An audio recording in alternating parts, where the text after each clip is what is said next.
Hello student, today I am going to teach you a topic voice। ये जो voice topic है यह class 6, 7, 8, 9, 10 के सभी बच्चों के लिए बहुत इम्पोर्टेंट टॉपिक है। सो आई होप मैं जो पढ़ाऊँगा आपको समझ में आएगा। Then we start with a definition of active voice. What is active voice? Active voice means इसको हम हिंदी में वाच्य बोलते हैं। एक्टिव वॉइस जो होता है, a verb is said to be active voice when it express an action performed by its subject. And what is passive? Then you can say that passive voice is a verb is said to be a passive when the action it expresses it's performed upon its. So we are going to know that some basic rules are to change active to passive. So student wait few seconds only। देखो, हमें पता है कि जो tense होते हैं हमारे total 12 tense होते हैं। Means you know that present indefinite, present continuous, present perfect, perfect continuous, as like ऐसे ही हमारे 12 टेंस होते हैं। So here is a total 12 tenses के हेल्पिंग वर्ब दिए गए हैं। जैसे हम प्रेजेंट इंडिफिनिट में डू डस का यूज़ करते हैं, प्रेजेंट कंटिन्यूअस में इज़, एम एंड आर का यूज़ करते हैं, प्रेजेंट परफेक्ट टेंस में हैज़ एंड हैव का use, and present perfect continuous tense में has been and have been का यूज़। एंड उसी तरीके से हमारा पास्ट का इंडिफिनिट जो होता है उसमें हेल्पिंग वर्ब डिड, कंटिन्यूअस में वाज वर्ब, एंड परफेक्ट में हैड, परफेक्ट कंटिन्यूअस में हैड बिन का यूज़ होता है। So now we jump to the future tense. So here is our future tense and here is helping verb is will and shall. यहाँ पे हमारा helping verb क्या use होता है, विल और सैल यूज़ होता है। और जो हमारा फ्यूचर कंटिन्यूअस है उसमें विल भी और सैल भी का यूज़ होता है। And future perfect tense will have and shall have इसमें यूज होता है। Okay, and future perfect continuous tense में will have been and shall have been का यूज़। स्टूडेंट, मैं आप लोगों को एक इन्फॉर्मेशन देना चाहता हूँ कि जितने भी स्टूडेंट्स को टेंस के हेल्पिंग वर्ब्स नहीं पता है तो एक बार ज़रूर हेल्पिंग वर्ब्स पर गौर कर लें, क्योंकि यह इम्पॉर्टेंट होगा आपके पैसिव बनाने के लिए। सो देखते हैं कि हेल्पिंग वर्ब जब हम पैसिव बनाते हैं तो हेल्पिंग वर्ब को चेंज करके उसके प्लेस पे क्या लिखते हैं। सो अगर हमारा जो है हेल्पिंग वर्ब डू डज मिलता है हमारे एक्टिव वॉइस में, तो उसको हम कन्वर्ट कर लेंगे किसमें, इज़, एम, आर में। मीन्स जो हमारा प्रेजेंट का इंडिफिनिट है वो प्रेजेंट के कंटिन्यूअस में कन्वर्ट हो जाएगा। ध्यान से देखिएगा पूरा वीडियो। एंड जो हमारा प्रेजेंट का कंटिन्यूअस है उसके साथ हमको क्या लगा देना है, बीइंग लगा देना है।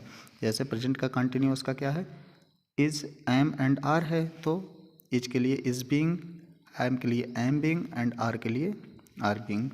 सो our third tense is perfect tense, present का परफेक्ट टेंस। यहाँ पे हमारा क्या है, हैज़ और हैव हेल्पिंग वर्ब है, तो इसको हम कन्वर्ट कर देंगे उसके अगले में, means has been and have been में।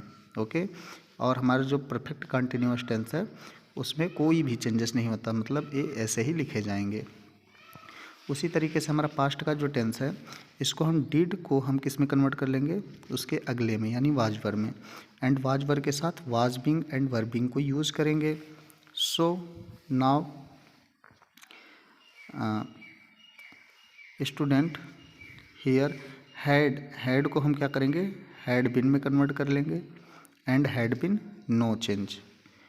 जस्ट लाइक फ्यूचर टेंस में विल सैल को उसके अगले में हम कन्वर्ट कर लेंगे। अगर हमारा एक्टिव में विल सैल आता है तो इसको विल बी या सैल बी में कन्वर्ट कर लेंगे। Okay, and cell B will be आता है तो इसमें कोई भी चेंजेस नहीं होता, मतलब ये वैसे ही लिखे जाएंगे। एंड फ्यूचर का परफेक्ट टेंस जो है विल हैव, सैल हैव जिसका हेल्पिंग वर्ब होता है वो उसके अगले में कन्वर्ट होगा। Means you can say that ये कन्वर्ट हो जाएगा will have been and shall have been. And will have been and shall have been में कोई भी चेंजेस नहीं होते। इस तरीके से आप देख सकते हैं टोटल हमारे 12 टेंसेस थे, जिसमें से हमारे 4 टेंस में कोई भी चेंजेस नहीं हुआ है। कौन कौन सा? प्रेजेंट का परफेक्ट कंटिन्यूअस, पास्ट का परफेक्ट कंटिन्यूअस, फ्यूचर का कंटिन्यूअस एंड फ्यूचर का परफेक्ट कंटिन्यूअस। कुल मिला के हमारे 12 टेंस में से 8 टेंस में 8 टेंस में चेंजेस हुए हैं और 4 टेंस में कोई भी चेंजेस नहीं हुए हैं। ओके, अब हम दूसरे चीज़ को सीखते हैं जो हमारे लिए इम्पॉर्टेंट है पैसिव को सीखने के लिए। So we come to the our next rule. अब टेंस के परिवर्तन के बाद मीन्स जो हमारे वहाँ पे हेल्पिंग वर्ब्स थे उसमें हम परिवर्तन सीख चुके हैं, तो अब हम सीखेंगे नया कुछ। जैसे हम लोग जब टेंस बनाते हैं तो सबसे पहले सब्जेक्ट के फॉर्म में देखो हम यही लिखते हैं, या तो हमारा पर्सनल प्रोनाउन का कोई चीज़ होता है, means personal pronoun I, we, they, you, he, she, it, इन सब चीज़ों का यूज करते हैं हम सब्जेक्ट के लिए। जैसे वह खाता है तो ही यूज करते हैं, न खाती है तो सी यूज करते हैं, वे है तो दे यूज करते हैं, ये सब हमारे क्या है? सब्जेक्ट हैं। इसके अलावा हम कोई नेम यूज कर सकते हैं। ओके, कोई नेम यूज कर सकते हैं। सब्जेक्ट में आई थिंक इतना ही कुछ होता है। हाँ, तो अभी फुल इन्फॉर्मेशन तो नहीं है, लेकिन बेसिकली मैं इतनी गारंटी ले रहा हूँ कि आप लोगों को क्लास 10th लेवल तक की टोटल पैसिव इसमें से बहुत ज़्यादा हेल्पफुल होगी सीखने में। ओके, जैसे ये सब हमारे सब्जेक्टिव केस है। इसका ऑब्जेक्ट भी हमें पता है कि आई का ऑब्जेक्ट क्या होता है? मी होता है। एंड वी को अस लिखते हैं, दे को दिम लिखते हैं, यू को यू ही रहने देते हैं, मीन्स इसमें कोई चेंजेस नहीं होता। ही को हिम लिखते हैं हम, सी इसको हम हर लिखते हैं। ऑब्जेक्टिव केस में इट को इट ही रहने देते हैं या इट्स लिख देते हैं। नेम को में भी कोई चेंजेस नहीं होता, इसको हम नेम ही लिखेंगे। ओके, इसको हम नेम ही लिखेंगे। सो जब हम ए पैसिव में कन्वर्ट करेंगे तो उस दौरान हमको ध्यान देना है कि जब हम इसको पैसिव में कन्वर्ट करेंगे तो आई को ऑब्जेक्ट के साथ बाई के साथ रखना है। ठीक है, जैसे आई का ऑब्जेक्ट मी होता है तो इसको बाई मी लिखेंगे। वी का ऑब्जेक्ट क्या होता है? अस होता है तो बाई अस। दे का देम तो बाई देम। यू का बाई यू। ही का बाई हिम। सी का बाई हर। इट का बाई इट। नेम का अगर कोई नेम मिल जाता है हमारे सब्जेक्ट में तो बाई नेम रखेंगे। अब इसके बाद हम एक जो सबसे इम्पॉर्टेंट चीज़ है इसका फार्मूला उसको सीखेंगे। देखो, पैसिव में कन्वर्ट करने के लिए हमको ज़रूरी है, जैसे एक्टिव फॉर्म में जैसे हम टेंस में नॉर्मली लिखते हैं तो हमेशा हम फार्मूले को देखते हैं पहले। हम जब भी टेंस लिखते हैं तो हम क्रम से ऐसे लिखते हैं ऑर्डर में। सबसे पहले सब्जेक्ट को लिख लेते हैं, उसके बाद हम हेल्पिंग वर्ब लिखते हैं, निगेटिव सेंटेंस के लिए नॉट भी यूज़ होता है। उसके बाद हम वर्ब को लिखते हैं, वर्ब का कोई भी फॉर्म हो सकता है। तो और उसके बाद ऑब्जेक्ट लिखते हैं। मीन्स सबसे पहले हम टेंस में क्या लिखते हैं, ये हमारा एक्टिव वॉइस में क्या लिखा जाएगा? एक्टिव वॉइस में जो होगा हमारा सबसे पहले सब्जेक्ट, उसके बाद हेल्पिंग वर्ब, उसके बाद वर्ब, उसके बाद ऑब्जेक्ट। लेकिन इसको देखो, इसको ऑर्डर में 1 2 3 4 हम कह सकते हैं। ओके, 1 2 3 4। लेकिन जब हम इसको पैसिव में कन्वर्ट करेंगे तो सबसे इम्पॉर्टेंट चीज़ यही ध्यान देना है तुम लोगों को कि ऑब्जेक्ट को हम कन्वर्ट कर देंगे सब्जेक्ट के प्लेस पे, यानी ऑब्जेक्ट जो है वो सब्जेक्ट के प्लेस पे चला आएगा। मीन्स हमारा 4 नंबर जो है वो सबसे पहले चला आएगा। उसके बाद सब्जेक्ट को कन्वर्ट कर देंगे ऑब्जेक्ट के प्लेस पे, मीन्स हमारा फर्स्ट नंबर 4th नंबर पे चला आएगा। हेल्पिंग वर्ब अपने ही प्लेस पे रहेगा, लेकिन इम्पॉर्टेंट ये है कि हेल्पिंग वर्ब को जो हम चेंज करना सिखाए थे अभी पीछे, उसी के अकॉर्डिंग हेल्पिंग वर्ब को चेंज करना है। एंड सबसे इम्पॉर्टेंट चीज़ ये कि वर्ब को हमेशा हम पैसिव वॉइस में थर्ड ही फॉर्म में लिखेंगे। किसी भी टेंस का हो, कोई भी उस पर फॉर्म हो, जब हम पैसिव में कन्वर्ट करेंगे तो उसको हमेशा थर्ड ही फॉर्म में लिखेंगे। जस्ट लाइक मैं आपको एक एग्जाम्पल के ज़रिए इसको समझाने का प्रयास करता हूँ।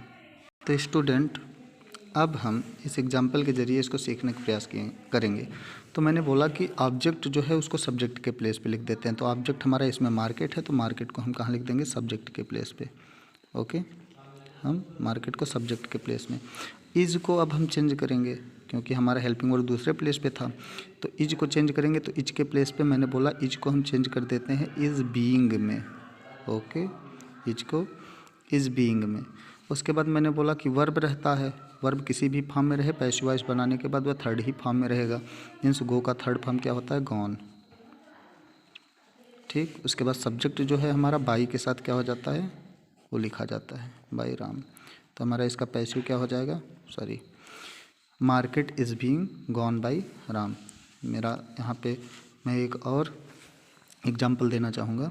यहाँ पे ऑब्जेक्ट क्या है, ऑब्जेक्ट हमारा एप्पल है, तो we can write here apple, APPLE। Was को कन्वर्ट करेंगे वाज बीइंग में, वाज बीइंग। ईट है, मैंने बोला वर्ब को हमेशा थर्ड फॉर्म में ना, दुनिया का कोई भी सेंटेंस हो वर्ब को हमेशा थर्ड फॉर्म में पैसिव वॉइस बनाने के लिए लिखना है, ठीक है। तो ईट का थर्ड फॉर्म ईटेन। अब बाई लगाने के बाद ही का ऑब्जेक्टिव केस लिख देंगे क्या, him. Okay, so I hope student आप लोगों को ये वीडियो पसंद आया होगा। अगर आप लोगों को पसंद आया है तो please subscribe my channel and like video, इससे मुझे सपोर्ट मिलेगा मैं ताकि आगे भी वीडियोस बना सकूं। Thank you.